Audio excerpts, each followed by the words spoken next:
So ngayon mga guys is natapos na natin i-laminate. Is tatanggalin naman natin yung kanyang mga corner para hindi ito makapanakit.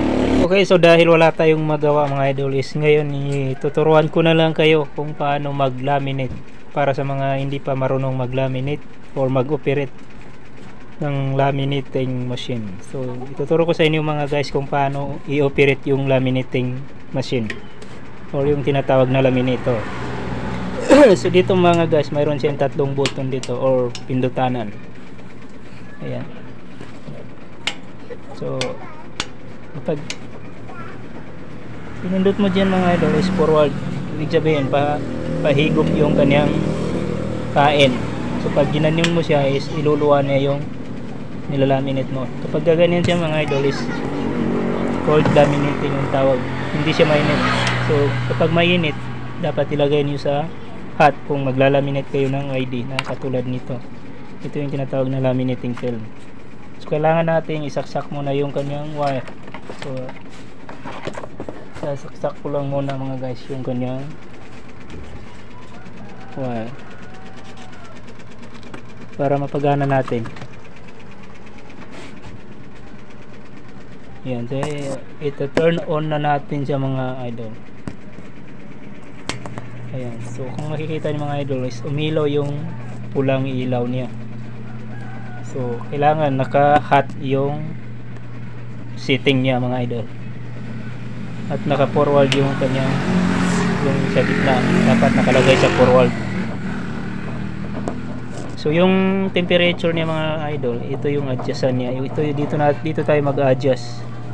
So pag inikot natin ito mga idol, isasabay itataas yung kanyang volt, ano ba tawag dyan? Temperature meter. So lagay natin siya sa, so ang madalas kong ginagamit dito mga idol is 150 to 160. So depende sa lapad ng nilalaminate ko, kasi kung malapad masyado nilalagay ko siya sa 180.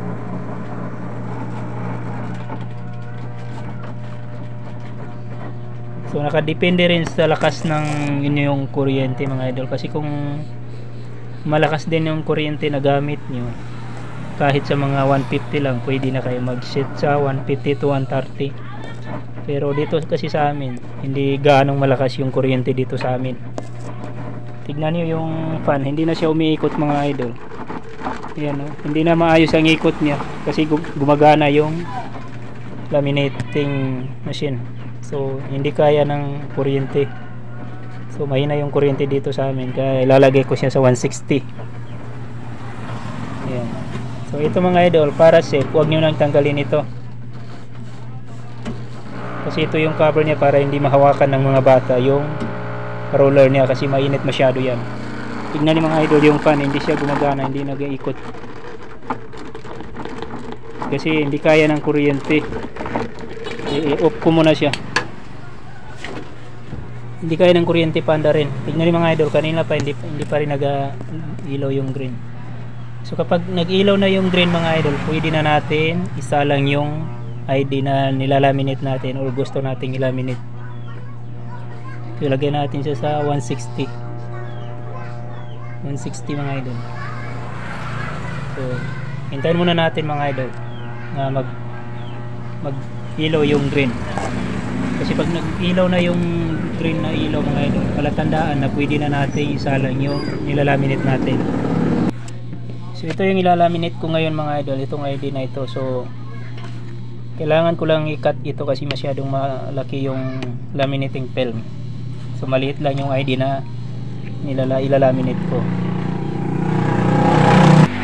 So ilalaminate ko lang siya mga idol gamit yung ating cutter na ano bang tawag dito, yung A4 size na cutter. So ayan mga guys, na cutting ko na yung laminating film. Sakto na sa ating ilalaminate na ID. At saka yung ilaw na green pala mga idol is nag-ilaw na rin siya.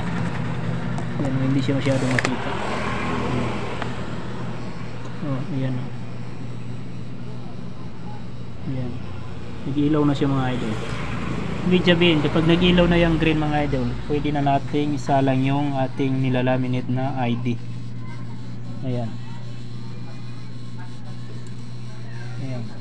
So pwede na nating bitawan kapag hinihigop na niya yung nilalaminate natin. So hintayin lang nating lumabas sa kabila. Ayan. Okay.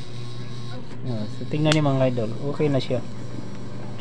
Nalaminate na yung ating ID. Ayan. So kailangan lang natin siyang ibalik para sigurado kung naninigurado tayo. So ito turn off na natin yung mainit kasi yung buwelo na lang ng init ang gagamitin nating init niya. So kailangan na nating i-cold kasi mainit pa yan masyado mga guys, kasi yung buwelo ng init nandyan pa yan.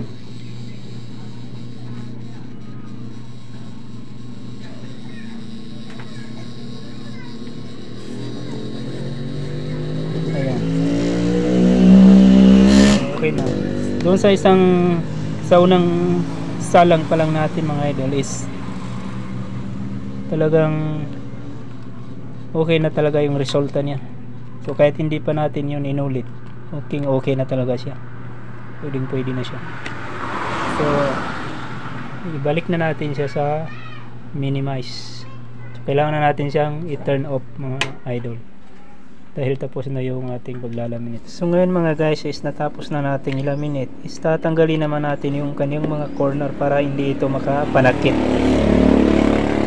Itong mga corner niya mga idol is tanggalin natin ito para hindi siya makapinsala kasi masyadong matalas ito. So ito yung gagamitin nating pangtanggal ng corner niya, itong ating 3-in-1 puncher.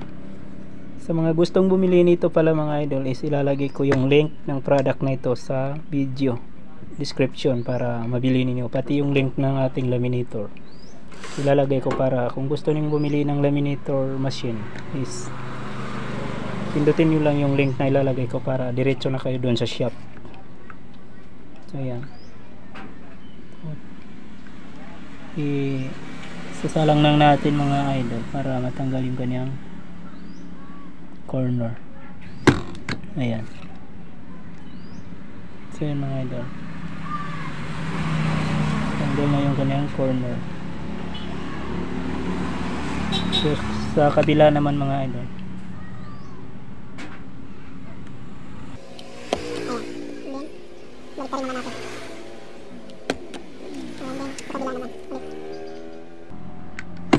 ayan. So tapos na mga idol. Ayan, okay na yung ating ID. Wala na siyang corner mga idol. Ayan.